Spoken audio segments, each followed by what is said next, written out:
The first time I went to Poland, I was just a 20-year-old student at university, and I didn't want to go to Auschwitz, but my friend who I was travelling with did. And once we did go, I was very, very glad that we actually went. And I'm glad that we went for two reasons.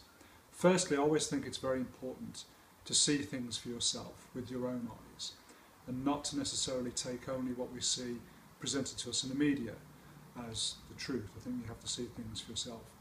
And the second important reason why I thought it was a good idea to actually go to Auschwitz was because Auschwitz is utterly unique. And it's unique in pretty much every way that it can be. The way the camp was administered, the way that it was constructed, its location and its intent and its use as an instrument of policy were all factors which make it unique within the history of the Second World War and actually the history of our entire society. Part of this uniqueness is its potential killing ability.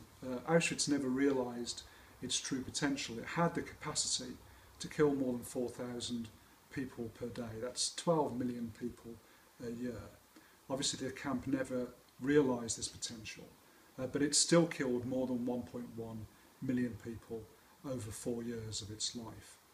And this was something that the people involved in constructing and running Auschwitz were very, very proud of. Whether it was Topt and Sons who constructed the crematoria, whether it was Eichmann, Himmler or any of the senior Nazis, everybody was very proud that they'd built this killing factory, that they had this enormous capacity and the means to kill pretty much potentially as many people as they wanted to.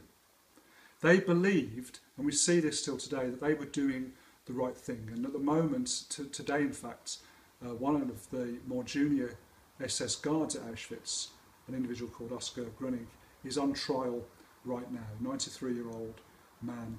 This may be the last, or certainly one of the very last trials of SS and Nazi personnel ever carried out.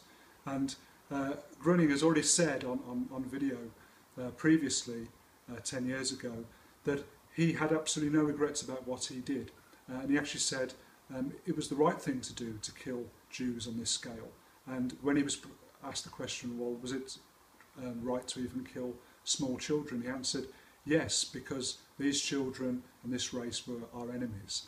And that's something that he had absolutely no compulsion in admitting to, and certainly felt it was nothing he had to apologise for.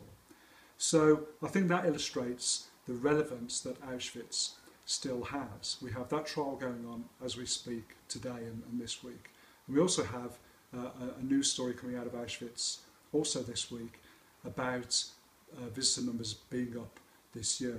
So at the moment Auschwitz is pretty much as relevant, if not more relevant, than it's ever been at any time in its history. So that underlines the importance of creating a sound guide to the camp and to the wider region for people to have and to use time and again.